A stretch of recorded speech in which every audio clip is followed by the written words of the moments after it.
What's going on, everybody? It's your boy C-Zar, and we are talking about Zebec today, ZBCN. Hit that like button, subscribe if you want to see more content like this, and let's get into it, you guys. It is the 31st day of October, and here we are sitting at about $0.0038 with 8 hours and 48 minutes left in the day. Up, baby, you're up. Up 6%. We love to see it. Finding support at the same areas that you've consistently found support before. We take a little low here to a little high there, and boom, right off the golden ratio. You're above the 382. You look good. I think if today closes here or higher, that is a higher low, and you will not go below that low, and you will progress higher and proceed to higher prices over the coming days and weeks and months, certainly. Let's look at the short-term stuff. We'll zoom back out, but this is good. This is looking good. I actually want to look at this with some volume real quick. You know, we're doing significant things. Yeah. Not a lot of volume, but that's okay. That is okay. On Bybit too. Is there any other exchanges that we should know about? Kraken, BitGet, Crypto.com. Not really. Not really. Bybit's probably got the most volume. Okay, 1 hour time frame. Zooming in here. Zooming on in. But again, Zebec, it does this thing where it looks like it has low volume on Bybit, but if we look at ZBCN, you know, $11.9 million. I guess on a 350, I guess it's not that high, is it? It is pretty low volume, to be fair. Whatever. You're being boring. You're being boring. You're figuring yourself out, right? All the people, if we think about it like this, all the people who've wanted to buy or sell in this range, they've had ample opportunity to do so. So there's probably less volume here, right? Because anyone who wanted to buy or sell here, they've had ample opportunities to do so already. Looking at the 1 hour time frame, zooming in, it's not like bad volume. It's just not desirable. It's kind of not. It's non-desirable volume. But typically, when you're in a consolidation phase, you break out once you see points of very low volume. Okay, very nice recovery. Lovely to see this. Okay, absolutely lovely. From a low to a high here, you went down to your 1414. Perfect reversal, man. Looks great. Yeah, I'm pretty confident this is the low, you guys. Love it, love it. The 1 hour RSI is getting overbought after getting oversold, so expressing some volatility, which I don't think anybody would disagree there. You know, getting overbought in the stochastics, and you're staying overbought more consistently than you were when you were oversold. So that's nice, showing some strength. And the MACD is also building strength, getting above the zero on the 1 hour oscillators here. So that's awesome to see. 4 hour time frame, zooming out a little bit more. We've got, man, look at that perfect rejection off the oversold zone, holding this level very well, back above the 50, looking to get overbought. Good thing. Stochastics look like you want to go higher. The MACD just crossed green. You've got this overall bullish trajectory with your oscillators. You're going to cross above the zero here, right? Whenever you get above the zero on the 4 hour, typically you do go through a consolidation phase, and then it's that next movement up that really drives the prices higher. So this is a bit more of a, let's say, a prolonged consolidation phase of what I was expecting, but I would expect this next move, what you're in the process of right now, will likely be bigger than what you saw here. So if you were to just take a replica, you know, from a low to a high of this movement here and put it there, I would think that we are destined to go above 0046 with this movement right here, specifically probably over the next couple of days, if not even today. Who knows? This thing moves fast when it wants to. I mean, we've been at this level before, and then 3-4 hour periods later, we're all the way up there at 2046. So first 4 hour candle of tomorrow, we really could be at 0046. But that's the next kind of target area that I'm looking at there, from a high here to a low. We're not going to take the Scamwick low right from the 10th. We're just going to take the low, the actual low here. 00438, 00454. That would be your technical next target with the golden ratio there. But again, you could really pass that. Oh man, and then oftentimes whenever you do, oftentimes, let me reiterate this. Let me say this, okay? Whenever you move up and you find resistance to the golden ratio, or you move up to the golden ratio, oftentimes the first interaction, which from the high here to the low, you have not interacted with the golden ratio yet. The first interaction almost always provides resistance, like 60, 70, 80% of the time, depending on the situation.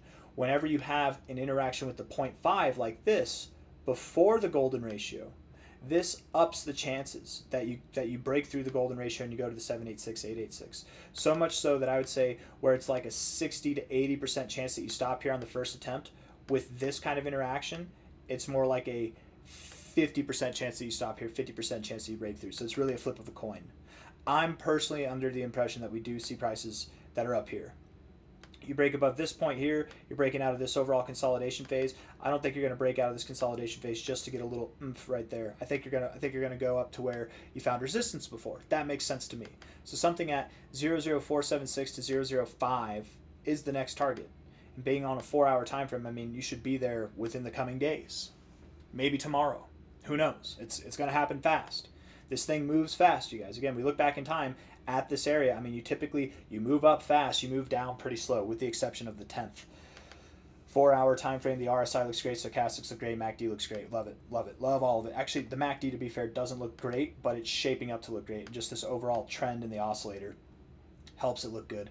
This interaction here, I just would expect that your next drive pushes the oscillators past this, which again probably promotes a stronger move. Here, when you have the oscillators push past this level, this move was stronger than this move, right? That's all I'm trying to say. Looking at the daily time frame here,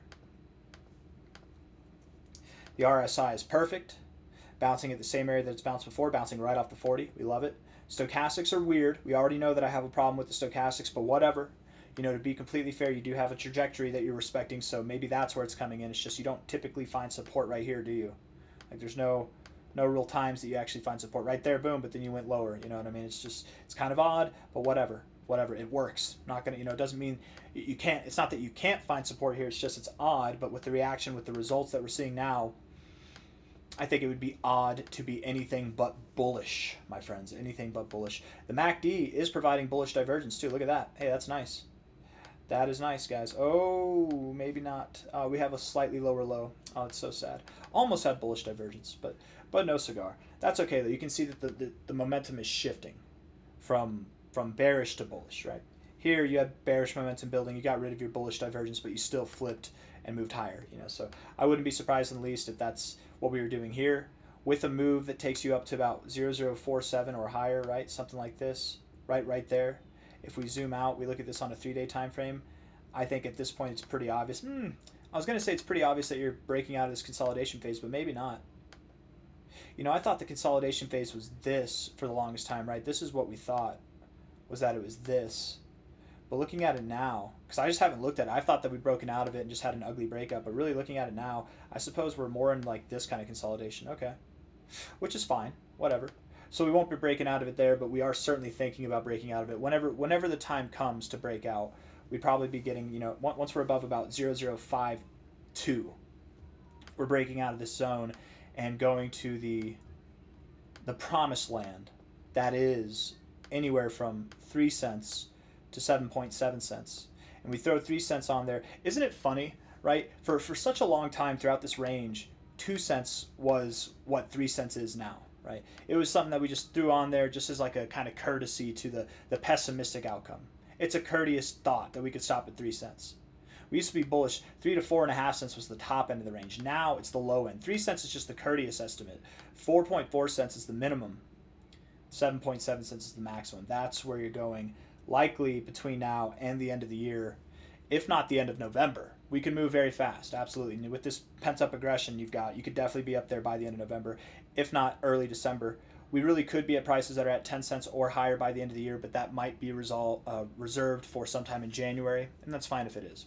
I think a lot of people, just like thinking about the psychology of human beings, and myself even, right? There's like this non-discussed, discussed as in like discussion. There's a non-agreed upon thought, I think, for everybody, that the end of the year is going to be the end of the cycle, or that there's going to be, if we move from here until whatever time, it would be the end of the year, right?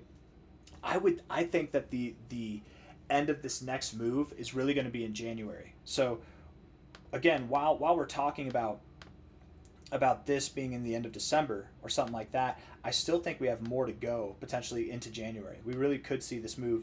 Maybe what you see is some kind of very significant push between now and the end of the year going into here, a small consolidation phase with a minor push up going into January. You get that bearish divergence, and that promotes a longer phase of consolidation, and then you break out from that and move up higher. I don't know. That's kind of the thought that I'm running with now.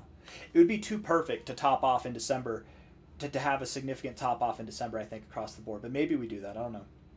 I'm just rambling at this point. I don't think I have anything else I want to say, so I'm going to end the video there. If you guys like the video, hit the like button, subscribe.